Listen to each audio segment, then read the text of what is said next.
শুভ সন্ধ্যা আমার বন্ধুরা, শুভ নববর্ষ। সকালে তোমরা কেমন আছো? আশা করি সকলেই ভালো আছো।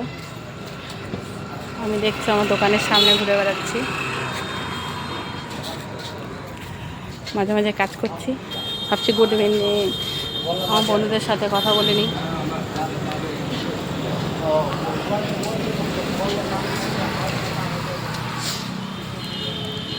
যেমন ঠাকুর চুপচাপ ভদ্রভাবে বসে আছে, দেখছো? ঠাকুরের মতন ভদ্র আমরা কোনো মতেই না, কোনো দিনই না।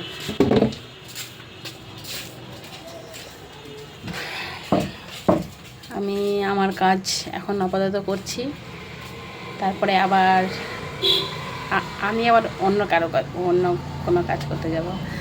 মানে আমার যারা যারা হালখাতা আমাকে করতে আসবে তারা আগে আসুক, দেখবো যে আর কেউ আসার মতন এখন পরিস্থিতি নেই। তারপরে আমি আবার বের হবো, আমার আবার হালখাতা করতে যেতে হবে, তাই না? আজকে তো মিষ্টি খাওয়া বটে, কিন্তু তার মধ্যে আবার দেওয়া নেওয়ার ব্যাপারটাও আছে।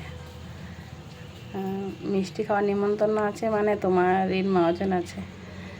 এমনি এমনি তো নিমন্ত্রণটা আসে না, তাই না? চেনা জানার মধ্যে আসে, তোমাদের মতো বা বিশেষ কিছু মানুষ আছে যে তাদের ঋণ মহাজন করতে ভালোবাসে না। আর আমরা তো আমার মতন মানুষে চারিদিকে ঋণের মধ্যে ছড়িয়ে রয়েছি। হালখাতা নিমন্ত্রণ আসা মানে সেটা বুঝতেই পারছো যে ঋণ মহাজন চারিদিকে ছড়া আছে। তাই আমাকেও করতে যেতে হবে, হালখাতা করতে যেতে হবে। এখন আপাতত আমার দোকানে ডিউটিটা সেরে নিচ্ছি। তার মাঝে যতই কাজ থাক, যতই ব্যস্ততা থাকি না কেন, ফেসবুক বা ইউটিউব এরা তো শুনবে না। তোমার কর্তব্য করে যেতে হবে, তাই না? ঠাকুর এখন আপাতত 3 দিন এখানে থাকবে। 3 দিনে তারপরে এই যে দেখছো এখানে সিংহাসনে উঠে যাবে। 3 দিন এখানে থাকবে। কেন এখানে পুজো করার উদ্দেশ্য একটাই, যে নিচে বসে আমরা মানে পুজোটা করতে পারি, ঠাকুরমশাইয়ের বসতেও সুবিধা হয়। আর উপরে তো আর বসা যাবে না, দেখো তোমরাই দেখো যে উপরে তো আর বসা যাবে না।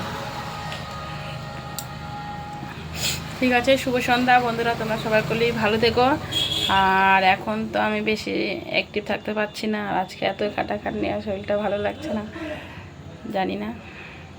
তোমাদের আশীর্বাদে অনেকটা ভালো আছি, থাকবো। তোমরাও ভালো থেকো। শুভ নববর্ষ।